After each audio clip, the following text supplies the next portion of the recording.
ஓம் சாந்தி. 1/1/2025 புதன்கிழமை. வாணி தரும் வசந்தம். புதிய ஆண்டின் நல் வாழ்த்துக்கள் அனைவருக்கும். இனிமையான குழந்தைகளே, நீங்கள் ஞானத்தின் மலை பொழிந்து பசுமை ஏற்படுத்தக்கூடியவர்கள். நீங்கள் தாரணை செய்ய வேண்டும் மற்றும் மற்றவர்களை செய்விக்க வேண்டும்.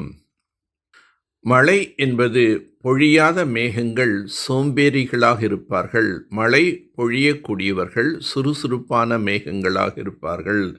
தாரணை இருந்ததென்றால் மழை பொழியாமல் இருக்க முடியாது. தாரணை செய்து பிறரை செய்விக்காதவர்களின் வயிறு ஒட்டி போகும். அவர்கள் ஏழையாவார்கள், அதாவது பிரஜைகளாக ஆவார்கள். கடலுக்கு மேலே மேகங்கள் இருந்தால் மேகங்களின் தந்தையாக இருப்பது கடல். கடலுக்கு மேல் இருக்கும் மேகங்களுக்குத்தான் மழை நீர் நிரப்பும். அந்த மேகங்களும் கூட நீரை நிரப்பிக்கொண்டு பிறகு மழையாக பொழிகின்றன. நீங்களும் கூட கடலில் இடம் நிரப்பிக் கொள்வதற்காக வருகிறீர்கள். தந்தை கடலாக உள்ளார். கடலின் குழந்தைகள் மேகங்களாக இருக்கின்றீர்கள். இனிமையான நீரை உறிஞ்சிக் கொள்கிறீர்கள். மேகங்கள் கூட பலவிதமாக இருக்கின்றன. சில மிகவும் நன்றாக அடர்ந்த மழை பொழிகின்றன, வெள்ளப்பெருக்கை ஏற்படுத்தி விடுகின்றன. சில குறைவாக பொழிகின்றன. உங்களில் கூட அவ்வாறு வரிசை கிரமமாக இருக்கின்றார்கள். நன்றாக கனமழை போல் பொழிகிறார்கள். அவர்களின் பெயர் கூட மகிமை பாடப்படுகின்றது. யார் ஞான மழை பொழிவதில்லையோ அவர்கள் சோம்பேறியாக இருக்கின்றார்கள். வயிறு நிரம்புவதில்லை. முழுமையாக தாரணை ஏற்படாததால் வயிறு ஒட்டி போய்விடுகின்றது.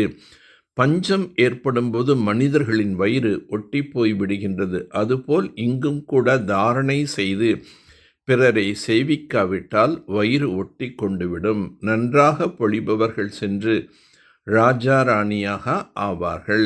எத்தனை பெரிய வித்வான்கள், பண்டிதர்கள் முதலானவர்கள் இருக்கின்றார்கள். யாருக்கும் ஆத்மாவை பற்றி தெரியாது. ஆத்மா அழிவற்றது, ஆகவே நடிப்பும் அழிவற்றதாகும்.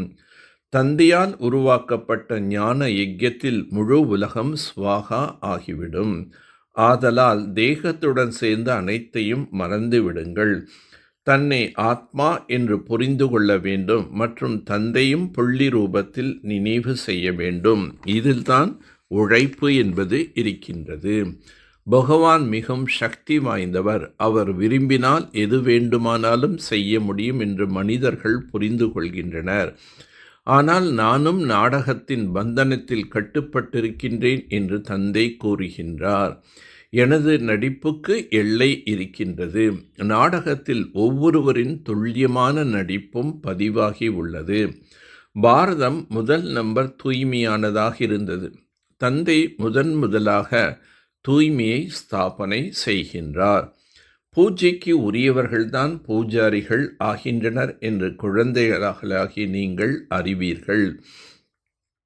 இப்போது உங்கள் புத்தியில் முழு சக்கரம் உள்ளது.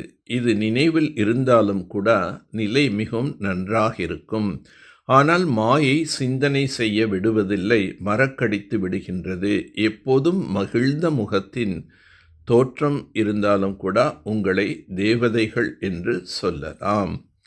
எந்த அளவு படிக்கின்றீர்களோ அந்தளவு உயர்ந்த பதவி அடைவீர்கள். படிக்காவிட்டால் என்ன பதவியை பெறுவார்கள்? ஆகவே படிப்பின் மீது நாம் முழு கவனம் செலுத்த வேண்டும். ஏனென்றால் இந்த படிப்பின் மூலம் உலகத்தின் அரசாட்சியை பெறுகின்றீர்கள். ஸ்ரீ லக்ஷ்மி நாராயண் படத்தை பார்த்து மிகவும் குஷியடைய வேண்டும். நாம் இப்போது உலகின் எஜமானன் ஆகப் போகின்றோம். ஞானத்தின் மூலம் அனைத்து குணங்களும் வருகின்றன. தமது லட்சியம் குறிக்கோளை பார்க்கும்போது புத்துணர்வு வந்துவிடுகின்றது. ஆகையால் இங்கு ஸ்ரீ லக்ஷ்மி நாராயண் படம் அனைவரிடம் இருக்க வேண்டும் என்று பாபா கூறுகின்றார். பிராமணர்கள் தமது வருமானத்தின் மூலமாகத்தான் உடல், மனம், பொருள் மூலம் சேவை செய்கிறார்கள். யஜ்யத்தை நடத்தி கொண்டிருக்கின்றார்கள். சூத்திரர்களின் பணத்தை பயன்படுத்த முடியாது. எவ்வளவு உடல் மனம் பொருளினால் சேவை செய்வோமோ, சரண்டர் ஆகின்றோமோ, அவ்வளோ பதவியை அடைவீர்கள். அநேக குழந்தைகள் உள்ளார்கள். பாபா விதை விதைக்கின்றார் எனில் இந்த ஸ்ரீ லக்ஷ்மி நாராயண் ஆவோம் என தெரிந்திருக்கின்றார். பணம் இங்கே உதவப் போவதில்லை எனும்போது ஏன் இந்த காரியத்தில் ஈடுபடுத்தக்கூடாது? பரம்பிதா பரமாத்மா அனைவரையும் அழகானவராக ஆக்குகின்றார். புத்தியில் வரிசை கிரமமான முயற்சியின்படி தாரணை ஆகின்றது. யார் நல்ல விதமாக தாரணை செய்கின்றார்களோ அவர்கள் நல்ல விதமாக சேவை செய்ய முடியும். அரை கல்பம் காலமாக மிக பெரிய வியாதியால் நோயாளியாக இருக்கின்றனர். ஆத்மா பத்தித்தமாக ஆகிவிட்டது. அதற்கு ஒரு அழிவற்ற சர்ஜன் மருந்து கொடுக்கின்றார். அவர் எப்போதும் சர்ஜனாகவே இருக்கின்றார். ஒருபோதும் நோயாளியாக ஆகுவதில்லை. மற்ற அனைவரும் நோயாளியாக ஆகிவிட்டனர். அழிவற்ற சர்ஜன் ஒரே ஒரு முறை வந்து மன்மனாபவ என்ற ஊசியை போடுகின்றார். முழு உலகம் தூய்மை கொண்டு வருவதற்கான மிக பெரிய யஜ்யமாகும். பாபா இந்த ருத்ர யஜ்யத்தை ஸ்தாபித்துள்ளார். பாவனமான உலகத்தை உருவாக்க தூய புத்தி உள்ளவராக ஆகி அதிசய ஞானத்தை தாரணை செய்து தந்தைக்கு சமமாக மாஸ்டர் ஞானக்கடல் ஆக வேண்டும். ஞானத்தின் மூலம் அனைத்து குணங்களையும் தனக்குள் தாரணை செய்ய வேண்டும். எவ்வாறு பாபா உடல் மனம் பொருளை சேவையில் ஈடுபடுத்தினாரோ, சமர்ப்பணம் ஆனாரோ, அதுபோல தந்தைக்கு சமமாக தனது அனைத்து ஈஸ்வரியும் சேவையில் பயனுள்ளதாக ஆக்க வேண்டும். எப்போதும் புத்துணர்வுடன் இருப்பதற்காக லட்சியம் மற்றும் குறிக்கோளின் படத்தை உடன் வைத்து கொள்ள வேண்டும்.